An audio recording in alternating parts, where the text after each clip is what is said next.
साथियों नमस्कार। अब वो समय आ रहा है कि लोग आपसे कहेंगे कि हम आपको स्मार्टफोन देंगे, हम आपको साइकिल देंगे, हम आपका बिजली बिल माफ करेंगे, हम किसानों का कर्जा माफ करेंगे, हम ये करेंगे, हम वो करेंगे, क्योंकि उत्तर प्रदेश में चुनाव आ रहा है। ये बातें हमें लुभावनी इसलिए लगती हैं क्योंकि शासन सत्ता के मामले में हमने सदैव दूसरों पर भरोसा किया है। हमसे जब जब वादा किया गया तो हमें ऐसा लगा कि अब सब ठीक हो जाएगा, हमारे ऊपर जुल्म अत्याचार बंद हो जाएगा, हमें इज्जत सम्मान की जिंदगी मिल जाएगी, हमारी बातों की सुनवाई होगी। लेकिन नतीजा ये हुआ कि हर बार हमें धोखा मिला। इसी बात को जन अधिकार पार्टी के संस्थापक एवं जौनपुर सांसद श्री बाबू सिंह कुशवाहा जी कहते हैं कि हमें इज्जत सम्मान की जिंदगी कोई और नहीं देगा, हमारी भलाई कोई और नहीं करेगा।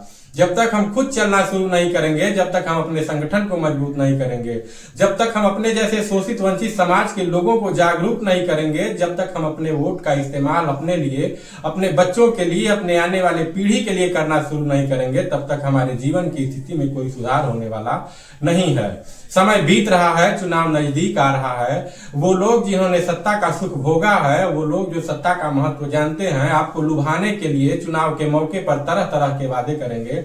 लेकिन आपको ध्यान रखना है कि यदि आपसे कोई कहता है कि हम आपको स्मार्टफोन देंगे तो आप कहिए कि हम आपको लैपटॉप देंगे।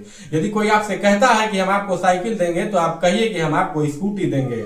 यदि आपसे कोई कहता है कि हम किसानों का कर्जा माफ करेंगे तो आप कहिए हम किसानों का कर्जा भी माफ करेंगे और हम किसानों को बिना ब्याज का लोन भी देंगे। यदि आपसे कोई कहता है कि हम बिजली बिल माफ करेंगे तो आप कहिए हम बिजली बिल भी माफ करेंगे और हम आने वाले समय में बिजली भी फ्री करेंगे।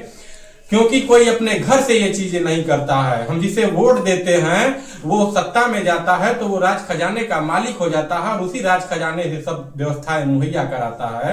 यदि उस वोट का इस्तेमाल हम अपने लिए करना शुरू कर देंगे तो हम उस सत्ता में जा सकते हैं और हम मालिक बन सकते हैं और हमारे जीवन की स्थिति में सुधार होना शुरू हो जाएगा। बहुत बहुत धन्यवाद।